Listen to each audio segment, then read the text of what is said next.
നമ്മുടെ ലോറികളൊക്കെ പോകുന്നത് മനുഷ്യന്മാരുടെ നെഞ്ചത്ത് കൂടിയാണോ? അത്തരം ഒരു ചോദ്യം മനസ്സിൽ ഉയർന്ന രീതിയിലാണ് കാര്യങ്ങൾ നടക്കുന്നത്. ഇപ്പോൾ കുറച്ച് ദിവസങ്ങളായിട്ട് കളർ കോഡാണെങ്കിലും കല്ലടിക്കോടാണെങ്കിലും നടക്കുന്നത് വലിയ വലിയ ദുരന്തങ്ങൾ.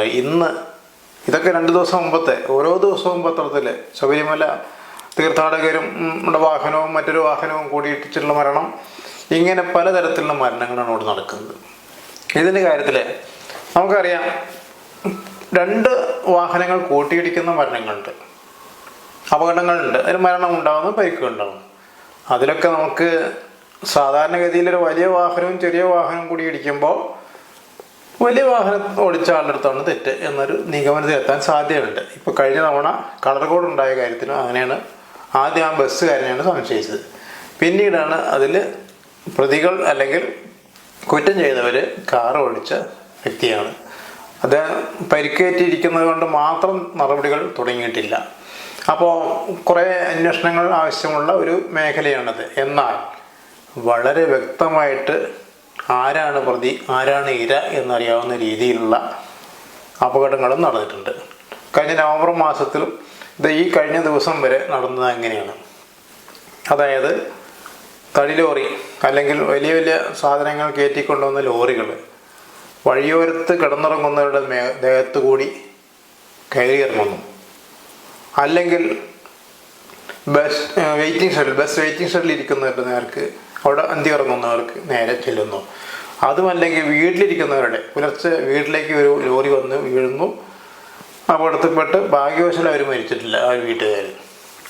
അപ്പോൾ ഇത്തരത്തിലുള്ള ഈ മരണങ്ങൾ നടക്കുമ്പോൾ ഓരോന്നിൻ്റെയും വിശദാംശങ്ങൾ നമ്മൾ എടുക്കുന്നില്ല. ഓരോരുത്തരെയും കഥകളും പേരുകളും അതിനെ തുടർന്ന് മാധ്യമങ്ങളിൽ വന്ന കാര്യങ്ങളൊക്കെ നമുക്കറിയാം. പക്ഷേ ഇതിനെ ഒരു പൊതുജന ആരോഗ്യ പ്രശ്നമായിട്ടാണ് നമ്മൾ കാണേണ്ടത്. പൊതുജനാരോഗ്യ പ്രശ്നം എന്ന് പറഞ്ഞാൽ പകർച്ചവ്യാധികൾ, കോവിഡ്, അല്ലെങ്കിൽ കൊതുക് ശല്യം, അതല്ലെങ്കിൽ മറ്റു വൈറസുകളുടെ പ്രശ്നങ്ങൾ, ഇത് അതുപോലെ തന്നെ പൊതുജന ആരോഗ്യ പ്രശ്നമായിട്ട് കേരളത്തിലെ ഈ അപകട മരണങ്ങളെ, വാഹന അപകടങ്ങളിൽ നിന്ന് പ്രത്യേകിച്ചും ഉള്ളതിനെ കണക്കാക്കേണ്ടിയിരിക്കുന്നു എന്നൊരു അഭിപ്രായമുണ്ട്. ഇവിടെ പ്രത്യേകിച്ച് എടുത്തു പറയേണ്ട 2 അപകടങ്ങളുണ്ട്.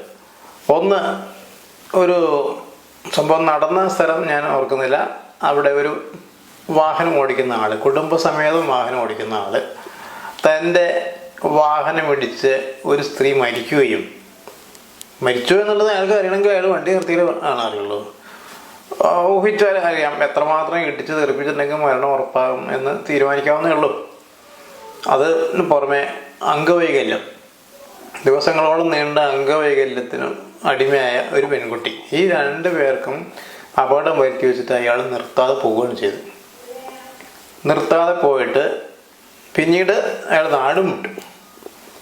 രാജ്യം കടന്ന ആ വ്യക്തിയെ പിടിച്ച് കണ്ടെത്തി, ഓടിച്ച വാഹനം ഏതാണെന്ന് കണ്ടെത്തി അതിൻ്റെ നടപടികൾ നടക്കാൻ പോകുന്നത്.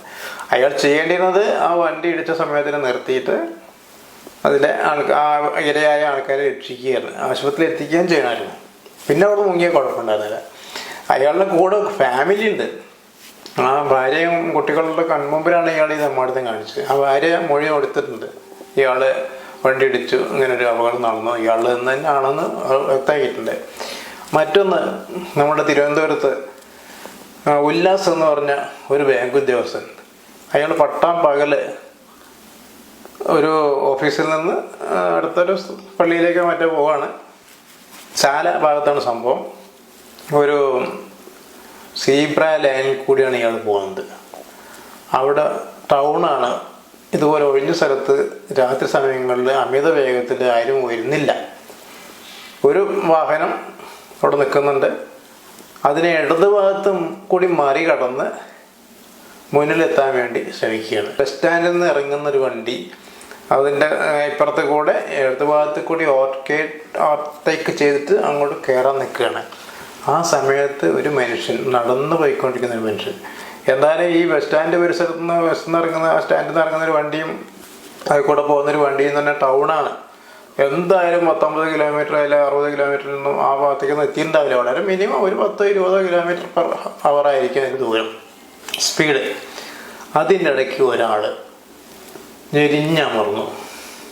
സീബ്ര ലൈനിലാണ് നടക്കുന്നത്. അപ്പോൾ ഈ രണ്ട് അപകടങ്ങളും കൂടി നമ്മൾ ഇതിൻ്റെ ഇടയ്ക്ക് ചിന്തിക്കേണ്ടതുണ്ട്. അപ്പോൾ നമ്മൾ നേരത്തെ പറഞ്ഞു പൊതുജന ആരോഗ്യ പ്രശ്നമായിട്ട് തന്നെ ഇതിനെ കാണണമെന്ന്. കാരണം ഇത് അത്തരം ഒരു അതിൻ്റെ ഡെൻസിറ്റി അതിന് മാത്രം അധികമാണ്. ദിനം തോറും ഇത്തരം വാർത്തകൾ നമ്മൾക്ക് കേൾക്കാനും അല്ലെങ്കിൽ കാണാനും നമ്മൾക്ക് വിധിക്കപ്പെട്ടവരാണ്.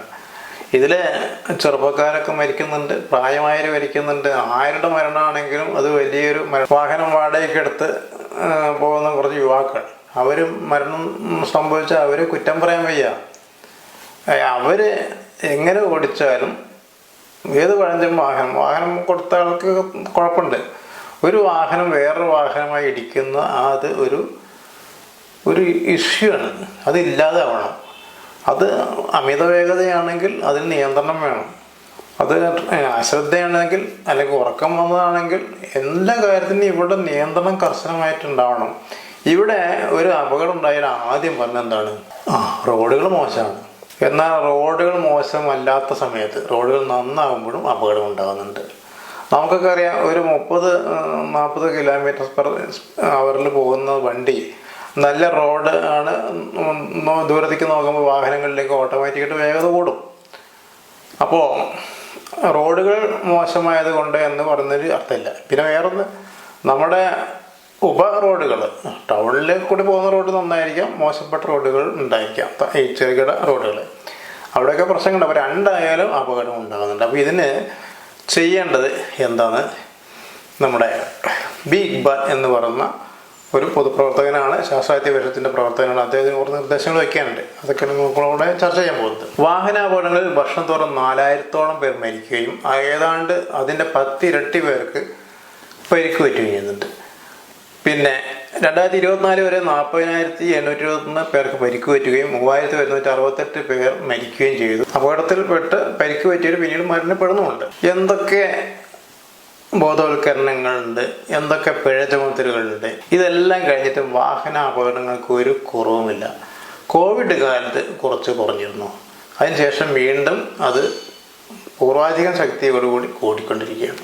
ട്രാഫിക് നിയമലംഘനം, അമിത വേഗത്തിൽ ഓടിക്കൽ, അതുപോലെ വാഹനങ്ങളുടെ മോശാവസ്ഥ, അശ്രദ്ധ, പിന്നെ രാത്രിയിൽ ഓടിക്കുമ്പോഴുള്ള ഉറക്കം വരവ്, ഇതെല്ലാം ആണ് പ്രശ്നങ്ങൾ. ഗ്രാമീണ റോഡുകളിലെ അറ്റകുറ്റപ്പണി നടക്കുന്നത് വല്ലപ്പോഴും മാത്രമാണ്. അതാരും ശ്രദ്ധിക്കുന്നില്ല. മാത്രമല്ല, ആ റോഡുകളിലുണ്ടാകുന്ന അപകടങ്ങൾ ചിലപ്പോൾ റോഡ് മോശമായതുകൊണ്ടായിരിക്കും, വാഹനം മോശമായിരിക്കും. അതിൽ അവിടെ ഓവർ സ്പീഡ് ഉണ്ടാവില്ല. മോശപ്പെട്ട റോഡാകുമ്പോൾ അതിനനുസരിച്ചേ പോകുള്ളൂ. അപ്പോൾ വാഹനത്തിൻ്റെ പ്രശ്നമുണ്ടാവാം, അശ്രദ്ധ ഉണ്ടാവാം, ട്രാഫിക് നിയമലംഘനങ്ങൾ ഉണ്ടാവാം, ഓവർടേക്കിംഗ് ഉണ്ടാവാം, അല്ലെങ്കിൽ മൊബൈലിൽ നോക്കിക്കൊണ്ടുള്ള വണ്ടി ഓടിക്കലുണ്ടാവാം. എന്തായാലും അപകടത്തിൽപ്പെട്ട ആ സമയത്ത് അപകടം വരാതിരിക്കാൻ നോക്കണം. അപകടം വന്നു കഴിഞ്ഞാൽ അപകടം വരുത്തിയ വാഹനം ഉടമയ്ക്ക് പിന്നീട് റോഡിലിറങ്ങാൻ പറ്റാത്ത അവസ്ഥ കർശനമായിട്ടുണ്ടാവണം. എന്നാൽ അത് നിൽക്കും. അതിന് പിന്നെ കൈക്കൂലി കൊടുത്തിട്ടും അല്ലെങ്കിൽ ശുപാർശ കൊണ്ട് ആളെ വെടിപ്പിക്കാനുള്ള ശ്രമം നടത്താൻ പാടില്ല. ഇനി അപകടം നടന്നു കഴിഞ്ഞാൽ 1 മണിക്കൂർ, അതൊരു സുവർണ്ണ മണിക്കൂർ എന്നാണ് പറയുക. ആ 1 മണിക്കൂറിനുള്ളിൽ ഈ ആളെ രക്ഷപ്പെടുത്താൻ കഴിയണം. കൃത്യമായ പ്രാഥമിക ചികിത്സ നൽകിക്കൊണ്ട് പലരെയും മരണത്തിൽ നിന്ന് രക്ഷപ്പെടുത്താൻ പറ്റും. അതിനനുസരിച്ചുള്ള ആശുപത്രികൾ പ്രത്യേകിച്ച് ഉണ്ടായിരിക്കണം. എല്ലാ ആശുപത്രികളും, പ്രൈവറ്റ് ആശുപത്രികൾ ഉൾപ്പെടെ ഇതിനുള്ള പ്രത്യേക അപകടങ്ങൾ മാത്രം കൈകാര്യം ചെയ്യാനായിട്ട് പ്രത്യേക സെക്ഷൻ ഉണ്ടാവണം. അവിടെ അതിനുള്ള ഉത്തരവാദിത്തപ്പെട്ട ആൾക്കാരുണ്ടാവണം. ഗുരുതര പരിക്ക് പറ്റിയവർക്ക് അപകട സ്ഥലത്ത് നിന്ന് തന്നെ ശുശ്രൂഷ കിട്ടാനുള്ള സംവിധാനം വേണം. ആംബുലൻസിൽ അതിനുള്ള എല്ലാ സജ്ജീകരണങ്ങളും വേണം. പരിചയസമ്പന്നനായ ജോലിക്കാരെ ഉണ്ടായിരിക്കണം. അല്ലാതെ ആംബുലൻസ് ഓടിച്ചെന്ന് അവിടെ എത്തിയിട്ട് മാത്രം ചികിത്സ തുടങ്ങുക എന്ന ആ അവസ്ഥ ഉണ്ടാവാൻ പാടില്ല. പിന്നെ പലപ്പോഴും ആംബുലൻസുകളും അപകടത്തിൽപ്പെടുന്നുണ്ട്. പിന്നെ പലരും മദ്യപാനത്തിന് ശേഷമാണ് വണ്ടി ഓടിക്കുന്നത്, മദ്യലഹരിയിലാണ് ഓടിക്കുന്നത്. ശ്വാസോച്ഛ്വാസം ക്രമപ്പെടുത്തുക, ഡ്രിപ്പ് നൽകുക, ഇമാതിരി കാര്യങ്ങൾ ആംബുലൻസിലെത്തുമ്പോൾ തന്നെ ആംബുലൻസ് ചെയ്യാൻ പറ്റുന്നുണ്ടെങ്കിൽ അത് വലിയ നല്ല കാര്യമാണ്. കഴുത്തിലെ കശേരികൾക്ക് ഈ അപകടം മൂലം പരിക്ക് പറ്റിയാൽ പിന്നീട് കൈകാലുകൾ തളർന്നു പോകാനും ഉൾപ്പെടെ സാധ്യതയുണ്ട്. ഇത് ഒഴിവാക്കാൻ വേണ്ട കോളറുകൾ, സെർവിക്കൽ കോളർ എന്നാണ് പറയുക, ഇതൊക്കെ ലഭ്യമായിരിക്കണം. ഒരു ആംബുലൻസ് അപകട സ്ഥലത്തേക്ക് എത്തുന്ന ആംബുലൻസ് അല്ലെങ്കിൽ അതിനായിട്ട് തയ്യാറായി നിൽക്കുന്ന ആംബുലൻസിൽ ഇത്തരം സജ്ജീകരണങ്ങളെല്ലാം വേണം. സെക്കൻഡ് ഇഞ്ചുറി എന്ന് പറഞ്ഞിട്ട് സംഭവമുണ്ട്. അതെന്താണെന്ന് വെച്ചാൽ നേരത്തെ പറഞ്ഞ പോലെ ആംബുലൻസിലേക്ക് അല്ലെങ്കിൽ ആശുപത്രിയിലേക്ക് എത്തിക്കുന്ന സമയത്തുള്ള ഈ മറ്റ് സന്നദ്ധ സേവനം ചെയ്യുന്നതായിരിക്കാം, കൈകാര്യം ചെയ്യുമ്പോൾ ഉണ്ടാകുന്ന അപകടമാണ് സെക്കൻഡ് ഇഞ്ചുറി. രണ്ടാമതൊരു അപകടം ഉണ്ടാകുന്നു. ആദ്യം അപകടത്തിൽപ്പെട്ട ആൾക്ക് വീണ്ടും ഒരു അപകടകരമായ അവസ്ഥ സൃഷ്ടിക്കുകയാണ് ചെയ്യുന്നത്, ബോധപൂർവമല്ല. അതിനൊക്കെ നിർദ്ദേശം എല്ലാ തരത്തിലുള്ള ആംബുലൻസുകാരുടെ കാര്യം മാത്രമല്ല, എല്ലാ തരത്തിലുള്ള വാഹനങ്ങളെയും ഡ്രൈവർമാർക്ക് ഇടയ്ക്കിടയ്ക്ക് ഇത്തരം പരിശീലനങ്ങൾ, അവരുടെ അറിവുകൾ മെച്ചപ്പെടുത്തണം. പുതിയ പുതിയ പ്രശ്നങ്ങൾ വരുമ്പോൾ, പുതിയ പുതിയ ഫെസിലിറ്റീസ് ഹോസ്പിറ്റലുകൾ വരുമ്പോൾ അതൊക്കെ അവർ അറിയണം. അതിനുള്ള പരിശീലനങ്ങൾ അവർക്ക് കൊടുക്കണം. ഇവിടെ കാണുന്നത് അപകടം പറ്റിയ പിന്നെ ആ ഡ്രൈവർ ഇട്ടെറിഞ്ഞ് ഓടുകയാണ്. അയാൾ തല്ലാൻ കുറച്ച് പേര് പിന്നാലെ ഓടുന്നു. ഇവിടെ രോഗിയെ സമയത്ത് ആശുപത്രിയിൽ എത്തിച്ചാൽ അല്ലെങ്കിൽ ഇടിച്ച മറ്റേ ചെറിയ വാഹനം, വലിയ വാഹനമാണ് ഇടിക്കുന്നത് എങ്കിൽ ഏത് വാഹനവും ഇടിക്കുമ്പോഴും പ്രശ്നം ഉണ്ടാവാം. കാരണം ഇതിനൊക്കെ കാരണം ഈ അശ്രദ്ധയും ഈ നിയമങ്ങളെ മറികടക്കാനുള്ള താല്പര്യവും പിന്നെ ട്രാഫിക് നിയമലംഘനം അത് ബോധപൂർവം ചെയ്യുന്നതാണ്. ആർക്കാണ് അറിയാത്തത് ഇടതുവശത്ത് കൂടി ഓവർടേക്ക് ചെയ്യാൻ പാടില്ല എന്ന്. ഇപ്പം കഴിഞ്ഞ ഈ പറഞ്ഞ മരണം, ഉല്ലാസം ഒരു ബാങ്ക് ഉദ്യോഗസ്ഥൻ്റെ മരണം ഉണ്ടായത് ഇടതുവശത്ത് കൂടി ഓവർടേക്ക് ചെയ്തിട്ടാണ്. എന്നിട്ട് മറ്റേതിന് മുന്നിലേക്ക് കിടക്കണം. ആ സമയത്താണ് ഞെരിഞ്ഞത്. അതൊന്ന്. പിന്നെ ഉറക്കം ഒരു പ്രശ്നമാണ്. ഇപ്പോഴത്തെ മന്ത്രി പറഞ്ഞിട്ടുണ്ട് കഴിഞ്ഞ അപകടത്തിനെ പറ്റി, ശബരിമല ഉറക്കമാവാം. ആണെങ്കിൽ ഉറക്കം വരുന്ന ആൾക്ക് അതിന് ബദൽ സംവിധാനങ്ങളില്ല എന്ന് പറഞ്ഞാൽ എന്തെങ്കിലും കുറിക്കുകയോ കുടിക്കുകയോ പാട്ട് കേൾക്കുകയോ ഡാൻസ് ചെയ്തിട്ടോ ഒന്നും കാര്യമില്ല. അയാൾ വണ്ടി നിർത്തി ഒരു 20 മിനിറ്റ് ഉറങ്ങണം. ദൂര യാത്ര വാഹനങ്ങളാണെന്ന് വെച്ചാൽ മറ്റൊരു ഡ്രൈവർ ആ സമയത്ത് ഓടിക്കാൻ ഉണ്ടാവണം, നിർത്തിയിടാൻ പറ്റില്ലല്ലോ. ആൾക്കാരുടെ വണ്ടിയല്ലേ, സ്വകാര്യ വാഹനം വെച്ചാൽ നിർത്തിയിടാം. അപ്പോൾ ഇത്തരം പ്രശ്നങ്ങളുണ്ട്. ഇതൊക്കെയാണ് ഇദ്ദേഹത്തിൻ്റെ നിർദ്ദേശങ്ങൾ. അപകട സാധ്യതയുള്ള പ്രധാന വീഥികൾക്കരികിലുള്ള ആശുപത്രികളിൽ അപകട ചികിത്സയ്ക്കുള്ള ആധുനിക സംവിധാനങ്ങൾ ഉണ്ടാവണം. സ്വകാര്യ ആശുപത്രികൾ ഗുരുതരമായി പരിക്ക് പറ്റിയവർക്ക് അടിയന്തര പരിചരണം ലഭ്യമാക്കാനുള്ള എമർജൻസി മെഡിസിൻ വിഭാഗം പല മെഡിക്കൽ കോളേജുകളിൽ മാത്രമേ ഇപ്പോൾ ഉള്ളൂ. അത് ചില സ്വകാര്യ ആശുപത്രികളുണ്ട്. അത് വ്യാപിപ്പിക്കണം. അതിനായിട്ട് പ്രത്യേക എന്ന് വെച്ചാൽ എമർജൻസി മെഡിസിൻ എന്നൊരു വിഭാഗം തന്നെ വേണം ഇത്തരം അപകടങ്ങൾ ഉണ്ടാകുമ്പോൾ രക്ഷിക്കാനായിട്ട്. അതല്ലാതെ സാധാരണ രീതിയിൽ കാശുവണ്ടിക്ക് കൊണ്ട് തള്ളിയിട്ട് കാര്യമില്ല. പരിക്കേറ്റവരെ സമയനഷ്ടം ഒഴിവാക്കി വേണ്ട രീതിയിൽ ചികിത്സിക്കാൻ ഇതുകൊണ്ട് കഴിയും. തീവ്രപരിചരണം ആവശ്യമുള്ളവർക്കായിട്ട് ക്രിട്ടിക്കൽ കെയർ ICUകൾ ഉണ്ടാവണം. ഇതിനൊന്നൊരു കുറവുണ്ടാകുമ്പോൾ തൽക്കാലം നമ്മുടെ നാട്ടിൽ അപകടങ്ങൾ വർദ്ധിക്കുന്നുണ്ട്. പല കാരണങ്ങളാൽ അത് കുറയ്ക്കാൻ പറ്റിയിട്ടില്ല. അത് കുറയുന്നൊരു കാലം വരുമായിരിക്കും. അതുവരെ എല്ലാവരും വിജിലൻ്റ് ആയിരിക്കണം. ആശുപത്രികളിലെ എല്ലാ സ്വകാര്യ ആശുപത്രികളിലും ചെറുകിട ആശുപത്രികളിലൊക്കെ ഇതിന് സംവിധാനം വേണം. ഗവൺമെൻറ് നിർദ്ദേശം നടപ്പിലാക്കി തന്നെ പറ്റുള്ളൂ. അതിനൊന്നും വെള്ളം ചേർക്കാൻ പറ്റില്ല. മനുഷ്യ വിഭവശേഷിയും അതുപോലെ സാമ്പത്തിക സൗകര്യങ്ങളൊക്കെ ഏർപ്പെടുത്തി എല്ലാ ആശുപത്രികളിലും എമർജൻസി മെഡിസിൻ വിഭാഗവും അതുപോലെ ക്രിട്ടിക്കൽ ICUകളും ലഭ്യമാക്കണം, സജ്ജമാകണം. ഏതാനും മെഡിക്കൽ കോളേജുകളിലും ചില സ്വകാര്യ മെഡിക്കൽ കോളേജുകളിലും മാത്രമേ ഇപ്പോൾ ഈ സൗകര്യമുള്ളൂ. ഇതിന് മാത്രം ബന്ധപ്പെട്ട കോഴ്സുകൾ ഉണ്ടാവണം. ആ കോഴ്സുകളിൽ നല്ലപോലെ ട്രെയിനിങ് കൊടുക്കണം. അതൊക്കെയും കൂടി ആവശ്യമാണ്. എന്തൊക്കെയാണെങ്കിലും നിലവിലുള്ള ഈ പ്രശ്നങ്ങൾ വളരെ പെട്ടെന്നൊന്നും നമുക്ക് തരണം ചെയ്യാൻ പറ്റില്ല. പല കാരണങ്ങളാൽ അപകടങ്ങൾ ഒരു തുടക്കതയാവുന്നത് അവസാനിപ്പിക്കൽ പെട്ടെന്ന് നടക്കുന്നില്ല. അതിനുവേണ്ടി ഇപ്പം നിലവിൽ നമുക്ക് ചെയ്യാനുള്ളത് അപകടം പറ്റുന്നവരെ ജീവനോടെ കൊണ്ടുവരാൻ, ജീവൻ നഷ്ടപ്പെടാതിരിക്കാൻ ശ്രമിക്കുന്ന കാര്യങ്ങൾ ഇപ്പം നടക്കൂ.